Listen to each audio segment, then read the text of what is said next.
Pernahkah kamu bertanya, kenapa banyak petani bekerja dari subuh sampai maghrib, tapi tetap kesulitan secara finansial? Padahal, mereka mengelola aset nyata, tanah, air, waktu, produksi. Sementara di sisi lain, ada petani ulung yang tenang, tidak tergesa-gesa, tapi kekayaannya terus tumbuh, bahkan ketika harga pasar sedang tidak bersahabat. Masalahnya bukan pada seberapa keras kamu bekerja. Masalahnya ada pada cara berpikir dan cara mengelola hasil kerja itu sendiri. Hari ini, biaya hidup naik hampir setiap tahun. Harga pupuk, pakan, logistik, dan tenaga kerja ikut terdorong. Data BPS menunjukkan inflasi pangan seringkali berada di atas inflasi umum. Artinya, margin petani makin tertekan. Namun ironisnya, banyak orang di sektor pertanian masih memperlakukan uang seperti hasil panen musiman. Datang, lalu habis, tanpa rencana jangka panjang. Banyak yang fokus pada hasil cepat, bukan hasil berkelanjutan. Ketika panen bagus, uang langsung habis. Ketika panen turun, stres meningkat. Tidak ada cadangan, tidak ada aset produktif, tidak ada strategi. Jika pola ini dibiarkan, akibatnya nyata. Bukan hanya kehilangan uang, tapi juga kehilangan waktu, peluang, dan ketenangan hidup. Usia bertambah, tenaga berkurang, tapi kondisi finansial tidak ikut membaik. Dan pada akhirnya, tanah yang seharusnya menjadi sumber kekayaan justru berubah menjadi sumber kecemasan. Padahal, petani ulung yang kaya finansial tidak selalu punya lahan paling luas. Mereka hanya punya satu keunggulan: cara berpikir yang benar tentang uang, aset, dan proses. Mereka memahami kapan harus menanam, kapan harus menunggu, dan kapan harus mengamankan hasil. Bukan hanya di sawah, tapi juga dalam keuangan dan kehidupan. Tapi ada cara untuk menghadapinya, dan itu yang akan kita bahas hari ini. Jika topik ini relevan dengan kondisi kamu saat ini, bantu channel ini dengan like, bagikan ke rekanmu yang berkecimpung di dunia pertanian, dan tuliskan pengalamanmu di kolom komentar. Dan pastikan kamu subscribe, karena pembahasan ini bukan soal cepat kaya, tapi soal membangun kekayaan yang tenang dan bertahan lama. Jika kita jujur melihat ke belakang, masalah finansial di sektor pertanian jarang muncul secara tiba-tiba. Ia tumbuh perlahan, dari kebiasaan kecil yang terus diulang, musim demi musim. Akar masalah pertama adalah uang diperlakukan sebagai hasil, bukan sebagai alat. Bagi banyak orang, uang hasil panen dianggap tujuan akhir. Datang, lalu digunakan untuk menutup kebutuhan hari ini. Setelah itu, selesai. Padahal dalam logika finansial, uang seharusnya menjadi alat untuk menciptakan panen berikutnya, baik di lahan maupun di luar lahan. Kesalahan kedua adalah tidak adanya pemisahan antara keuangan usaha dan keuangan pribadi. Banyak petani mencampur biaya produksi dengan biaya hidup. Akibatnya, mereka merasa untung di atas kertas, tapi kas selalu kosong. Riset sederhana dari berbagai koperasi tani menunjukkan bahwa pelaku usaha kecil yang tidak memisahkan keuangan memiliki risiko gagal bertahan hampir 2 kali lipat dibanding yang disipratif sejak awal. Masalah berikutnya adalah pola pikir reaktif terhadap pasar. Harga naik, euforia. Harga turun, panik. Keputusan diambil berdasarkan emosi, bukan data. Padahal pasar pertanian bersifat siklus. Naik dan turun adalah keniscayaan, bukan kejutan. Ada juga kebiasaan menunda pencatatan.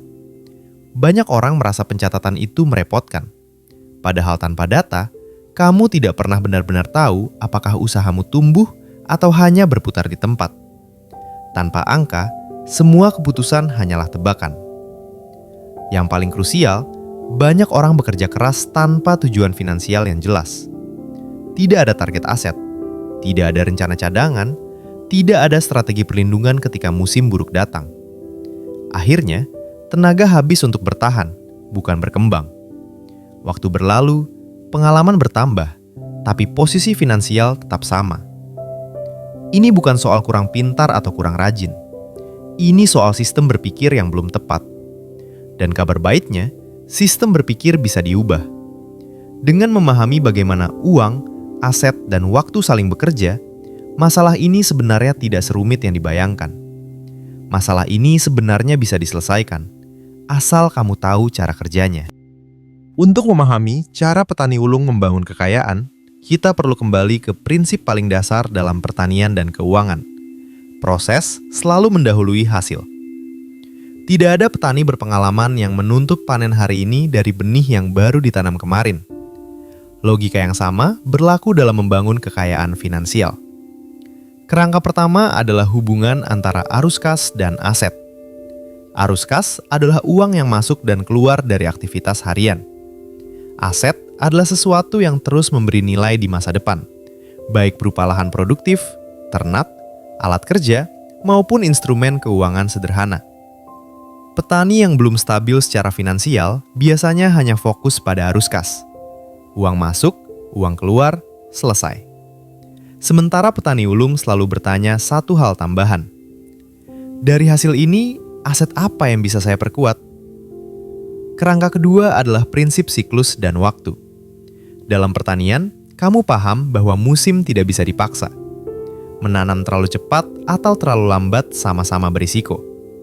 Keuangan bekerja dengan cara yang mirip. Jika setiap panen langsung habis, kamu tidak pernah memberi waktu pada uang untuk bertumbuh. Sebaliknya, ketika sebagian hasil dialokasikan untuk aset atau cadangan, kamu sedang memperpanjang umur manfaat dari kerja kerasmu. Contoh sederhana, jika kamu menyisihkan hasil panen untuk membeli alat yang menekan biaya produksi musim berikutnya, secara tidak langsung kamu menaikkan margin tanpa menambah luas lahan. Itu adalah pertumbuhan yang tenang, tapi nyata. Kerangka ketiga adalah manajemen risiko. Petani hulung tidak berharap cuaca selalu baik. Mereka bersiap. Dalam keuangan, bersiap berarti punya cadangan, diversifikasi sumber pendapatan, dan tidak menaruh semua hasil pada satu titik risiko. Bukan karena pesimis, tapi karena realistis. Intinya, kekayaan finansial bukan hasil dari satu panen besar, tapi dari keputusan kecil yang konsisten. Bukan tentang cepat, tapi tentang tepat. Setelah kamu paham logikanya, kamu tidak lagi bereaksi terhadap keadaan. Kamu mulai mengatur langkah. Setelah kamu paham logikanya, kita masuk ke langkah-langkah praktisnya. Sekarang kita turunkan logika tadi ke dalam langkah nyata. Bukan teori rumit, tapi kerangka sederhana yang biasa diterapkan petani ulung yang stabil secara finansial. Langkah pertama, pisahkan peran uang. Setiap hasil panen harus langsung dibagi ke dalam 3 fungsi jelas. Pertama, biaya hidup. Kedua, biaya usaha dan produksi berikutnya. Ketiga, penguatan aset dan cadangan. Pembagian ini penting bukan karena jumlahnya besar, tapi karena disiplinnya.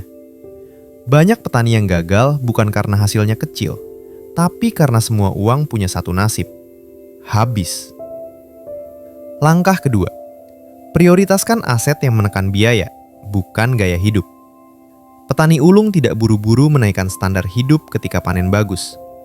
Mereka lebih dulu memperkuat alat kerja, efisiensi produksi, atau lahan yang meningkatkan hasil jangka panjang.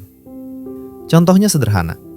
Satu investasi kecil pada alat yang menghemat tenaga dan waktu bisa mengurangi biaya rutin selama bertahun-tahun. Ini bukan pengeluaran. Ini pengalihan hasil ke bentuk yang lebih produktif. Langkah ketiga, buat cadangan musim buruk. Dalam pertanian, gagal panen bukan kemungkinan slicing. Itu kepastian yang datang cepat atau lambat. Petani ulung selalu menyisihkan hasil untuk musim yang tidak ideal. Data dari lembaga mikrofinansial menunjukkan bahwa usaha tani dengan dana cadangan bertahan hampir 2 kali lebih lama saat terjadi gejolak harga atau cuaca ekstrim.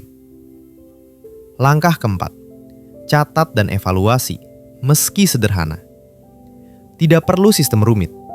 Catatan masuk keluar, biaya per musim, dan margin sudah cukup untuk memberi arah keputusan. Tanpa evaluasi, kamu hanya mengulang kerja keras yang sama, berharap hasilnya berbeda. Satu contoh singkat. Seorang petani sayur kecil mulai menyisihkan hasil panen untuk membeli alat irigasi sederhana. Biaya awal terasa berat. Namun dalam 2 musim, biaya air turun, panen lebih stabil, dan tekanan finansial berkurang. Bukan karena hasil melonjak drastis, tapi karena sistemnya membaik. Namun strategi saja tidak cukup, karena hasil besar selalu dimulai dari pola pikir yang tepat. Di titik ini, banyak orang sebenarnya sudah tahu apa yang harus dilakukan. Masalahnya bukan pada kurangnya informasi, tapi pada kepaharan pola pikir saat proses terasa lambat. Petani ulung yang kaya finansial memiliki satu kesamaan. Mereka tenang dalam proses. Mereka tidak menuntut hasil instan dari keputusan yang baru ditanam. Mereka paham bahwa konsistensi kecil yang dijaga akan mengalahkan keputusan besar yang emosional. Bandingkan dua pola pikir sederhana. Yang pertama, fokus pada hasil cepat. Ketika panen bagus, langsung menaikkan pengeluaran. Ketika kondisi turun, stres meningkat dan keputusan menjadi reaktif. Yang kedua, fokus pada keberlanjutan. Ketika panen bagus, mereka tetap hidup sederhana.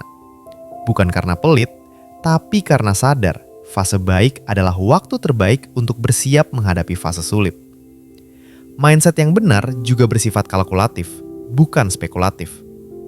Petani ulung tidak mengandalkan harapan. Mereka mengandalkan perhitungan. Berapa biaya, berapa margin, berapa risiko, dan berapa yang bisa diamankan. Coba refleksikan sebentar. Apakah selama ini kamu lebih sering mengambil keputusan karena perasaan atau karena angka? Apakah uang hasil kerja kerasmu lebih sering memberi rasa aman atau justru menambah tekanan? Reposisi pemikiran penting lainnya adalah memahami bahwa kekayaan bukan tentang seberapa besar pendapatan, tapi seberapa lama pendapatan itu bertahan. Pendapatan besar tanpa sistem hanya menciptakan ilusi aman. Pendapatan moderat dengan sistem yang rapi menciptakan ketenangan jangka panjang. Petani ulung juga tidak membandingkan diri dengan orang lain secara emosional. Mereka membandingkan diri dengan posisi mereka sendiri musim lalu. Apakah biaya lebih efisien? Apakah cadangan bertambah? Apakah risiko berkurang? Disinilah keseimbangan muncul. Logika berjalan, emosi dijaga. Ambisi ada, tapi tidak mengorbankan ketenangan. Karena pada akhirnya, tujuan kaya finansial bukan sekedar angka, tapi kemampuan membuat keputusan jernih dalam keadaan apapun. Mari kita tarik benang merah dari seluruh pembahasan hari ini. Pertama, kaya finansial ala petani ulung bukan tentang bekerja lebih keras, tapi tentang mengelola hasil kerja dengan cara yang benar. Uang bukan tujuan akhir, melainkan alat untuk memperpanjang manfaat dari tenaga, waktu, dan lahan yang kamu miliki. Kedua, masalah finansial di pertanian hampir selalu bersumber dari sistem yang tidak rapi, bukan dari kurangnya hasil. Ketika uang tidak dipisahkan fungsinya, ketika aset tidak diperkuat, dan ketika keputusan diambil secara emosional, hasil besar pun mudah menguap. Ketiga, kerangka berpikir yang benar akan melahirkan strategi yang tenang. Memahami arus kas, aset, siklus, dan risiko membuat kamu tidak lagi bereaksi terhadap pasar, tapi mengatur langkah dengan sadar. Keempat, langkah kecil yang konsisten jauh lebih kuat daripada keputusan besar yang sesekali. Pemisahan keuangan, penguatan aset produktif, cadangan musim buruk, dan pencatatan sederhana adalah fondasi yang sering diabaikan, tapi paling menentukan. Jika langkah-langkah ini kamu terapkan dengan disiplin, hasil nyatanya bukan hanya angka di rekening. Yang kamu dapatkan adalah ketenangan saat harga turun, kepercayaan diri saat mengambil keputusan, dan posisi finansial yang semakin kuat seiring waktu. Sekarang saya ingin mengajak kamu berpikir, dari semua yang kita bahas hari ini, langkah mana yang paling realistis untuk kamu mulai musim ini? Tuliskan jawabanmu di kolom komentar. Bukan untuk pamer, tapi untuk menguatkan komitmen pada diri sendiri. Jika naskah ini memberi perspektif baru, bantu channel ini dengan like dan share ke rekan yang sedang berjuang di dunia pertanian. Dan subscribe agar kamu tidak ketinggalan pembahasan tentang aset, produktivitas, dan keseimbangan hidup dari sudut pandang yang jernih. Karena dalam dunia bisnis dan investasi, bukan siapa yang paling cepat yang menang, tapi siapa yang paling paham arah langkahnya.